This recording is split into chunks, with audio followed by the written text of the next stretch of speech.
Et donc, on a fait pendant des années des travails d'abaisseur. En fait, on verra en biomécanique que c'est n'importe quoi, mais c'était français ça, c'est fait l'écran. Et on verra aussi en fait dans quel cas en réalité on vient vraiment travailler les abaisseurs. Ça peut arriver, mais dans des cas très particuliers. Donc, la coiffe, elle se préactive avant le mouvement. Hyper important. C'est vraiment, s'il y a une donnée, pour à mon sens, qu'il faut retenir, déjà de l'anatomie, c'est que la coiffe, c'est une nappe tendineuse, c'est une véritable coque, il y a une co-contraction musculaire, et ça permet de vous donner votre point fixe sur la glène pour le mouvement. Et on peut bien imaginer qu'effectivement, si je n'ai pas une bonne activation de la coiffe aussi, que je puisse avoir des problématiques de glissement qui ne soient pas bien réalisées dans la glène.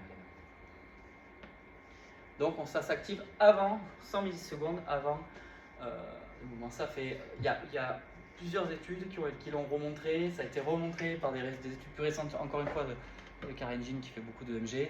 Et on avait déjà cette info avant. C'est top. Donc, qu'est-ce qui se passe en réalité?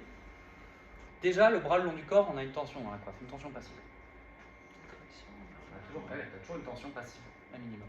J'initie le mouvement, je vais avoir cette tension qui va devenir une vraie compression. C'est l'activation de la coiffe qui crée la compression, qui crée cette raideur en fait, qui permet après de stabiliser le mouvement dans les différents mouvements d'épaule. Ça, c'est quelque chose que vous aviez pas en tête, déjà, la coiffe.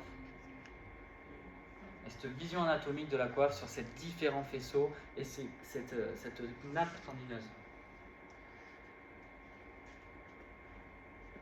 Si on regarde de dessus, on a notre ligament acromioclaviculaire qui rejoint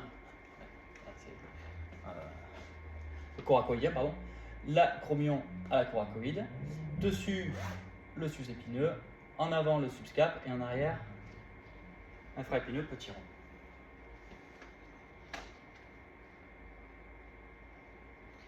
Ce qui est intéressant, c'est quand on fait une coupe comme ça, à nouveau dans un plan sagittal, hein, ici, on a coupé l'épaule ici, qu'on regarde la structuration en fait dans la profondeur de la coiffe. On se rend compte qu'en fonction en fait des différents niveaux, on a des orientations de fibres tendineuses, et on verra même que même au musculaire ça se passe encore, il y a encore d'autres éléments qui sont différentes en fonction de l'étage.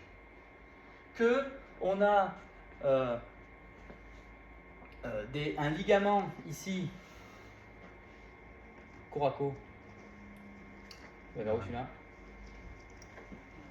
huméral, qui vient être intriqué dans le système, qui lui-même a une orientation de collagène différente.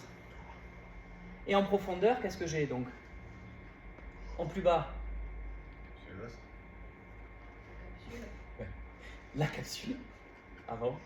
Donc l'espace intra-articulaire ici, le liquide, la synovie, la tête humérale, la capsule, ce ligament coraco-huméral et les couches profondes de la coiffe. Et au-dessus de tout ça, qu'est-ce que j'aurai encore là? Sous mon acromion, mon ligament acromio-coracoïdien, j'aurai un élément encore de glissement, la bourse. Petit aparté, cette organisation-là, multidirectionnelle comme ça, elle répond en fait à une demande de l'épaule. Contrainte multidirectionnelle. Bien foutu quand même. Quand j'ai petit aparté à ce fait-là, quand on parle d'une rupture transfixiante, quand vous voyez une rupture transfixiante de l'épaule, eh bien, tout simplement, transfixiante, c'est que ça a traversé tout. Donc, qu'est-ce qui se passe quand tout traverse? Ce volume ici et celui-là, ils communiquent. Donc, quand ils vous font les arthroscanners, ils regardent, ils injectent un produit de contraste, et si le produit de contraste, il arrive là, c'est que c'est percé quelque part. Je caricature un peu, mais c'est ça l'idée. Attends, tu peux nous la refaire là sur le truc transfixion? Oui, bien sûr. Là, imagine que tu as ta bourse ici, tu as ta coiffe, tes ligaments, ta capsule. Non, parce que quand tu dis ta coiffe, tu n'isoles pas un tendon là. Ah ouais, moi je parle de la coiffe. Tu parles de tous les La tendons. coiffe. Donc, parce que dans les comptes rendus, on a rupture transfixiante de tel ou tel élément. Oui, parce qu'en fait, ça te situe la zone. D'accord. C'est-à-dire que si tu es transfixiante sous du SUSEP ou tu sais avec un débord antérieur sur le subscapulaire, ça te situe en fait. Là, j'ai pas tout, tu vois, j'ai pas tout dessiné. T'es localisé. On n'a pas tout. Ok. On saurait si c'est plus antérieur, supérieur ou postérieur D'accord. dans l'orientation. Mais ça, on va le revoir sur des schémas Ok. assez sympas. On revient sur les ruptures plus tard. Oui, Ok. oui. J'ai tendance, tu vas voir, à redonner des infos, à les repasser. Il y a une très belle photo là, du labo d'anatomie de Montpellier, où on voit vraiment cette nappe, quoi, cette coque presque. Où là, vous avez donc le subscap, le sus-épineux, infraépineux, petit rond. Et là, ça nous change un peu de la vision qu'on en a généralement sur les bouquins ou en 3D, où c'est juste des petits bouts qui finissent sur le mérus, etc. Là, on a cette notion-là. Et vous comprenez mieux ce rôle de co-contraction, coaptation du mouvement. Hein, on voit que ça vient coiffer, ça vient positionner l'humérus sur la glène. C'est ça que ça veut faire. Tac. Stabiliser le mouvement. On la voit toujours la tête de l'humérus. T'as l'impression qu'elle est encore là, hein, alors que c'est juste là. Quel muscle il prend, là? Alors devant ici, tu as le subscap, d'accord? Ici, tu as le supraépineux. Là, l'infraépineux. En fait, on l'a étalé, tu vois, on a tout coupé et ils l'ont étalé. Et tu vois que tout est relié en fait. Hein. On dirait un seul muscle. C'est incroyable ça. On verra avec finalement un peu la genèse un peu de l'épaule. Tout ça en bas, l'omoplate en fait. Ça, la tête humérale là. Et ça c'est autour de la tête humérale. Hein. Si je reviens, si on revient sur une photo. C'est une capsule active. C'est intéressant ce que tu viens de dire. Hein. Voilà. Parce qu'elle est arrondie autour.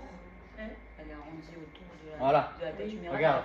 En fait, c'est ça quand tu avais. Tu vois pas la partie là, c'est la partie postérieure. Voilà. Toi, tu la prenais comme ça là, tu vois. Et en fait, ce qu'on a vu là, c'est que cette coque que tu avais là, presque dessinée, il a dit, on a encore l'impression qu'il y a la tête au-dessous. C'était ça prenait tout là. Ça me fait bizarre parce que du coup, c'est tout. Mais là, ils ont sorti, en fait, tu vois, ils ont coupé, ils ont désinséré ici, ils ont désinséré là, de l'autre côté, ils ont dû se faire dégager pour sortir la partie de l'os, et ils te le posent sur la table comme ça, et du coup, on la retrouve. Elle est magnifique, cette photo de Bonnel, c'est la plus belle qu'on a dans. Ça doit être sympa ta déco chez toi. Ça, il n'y a rien de médical chez moi. Promis. C'est sympa. Sur le frigo. Sur le frigo, je mets celle-là. C'est vrai qu'en voyant ça, ça me donne l'impression que tout a envie de l'amener vers l'arrière. Non, elle est étalée là, tu vois, ils l'ont posée, donc te focus pas trop dessus, mais faut on la revoit bien dans la 3D, d'accord? Alors il y a une zone un intervalle que vous connaissez sûrement, l'intervalle des rotateurs, qui est une partie antérieure entre le subscapulaire ici et le supraépineux, où on a finalement un reliquat un petit peu anatomique. C'est une zone très fine, l'intervalle des rotateurs, qui peut être un peu irrité facilement, notamment si vous posez votre main sur l'épaule ici, votre paume de la main, votre éminence sténare comme ça.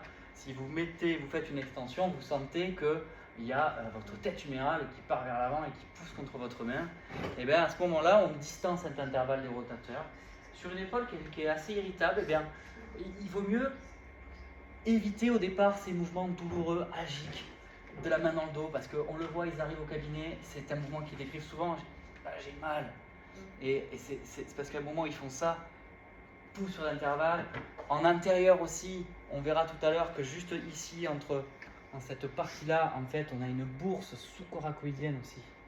On a une bourse qui peut aussi venir en inflammation, on peut avoir une bursopathie qui s'étend jusqu'à à cette partie sous-coracoïdienne, et en fait, le patient qui vient vers là, et la main dans le dos, ça fait mal. En fait, on vient distendre cet élément. Alors, on le protège dans une première intention, on évite ces mouvements en arrière, et puis après, quand ça va mieux, tout est faisable.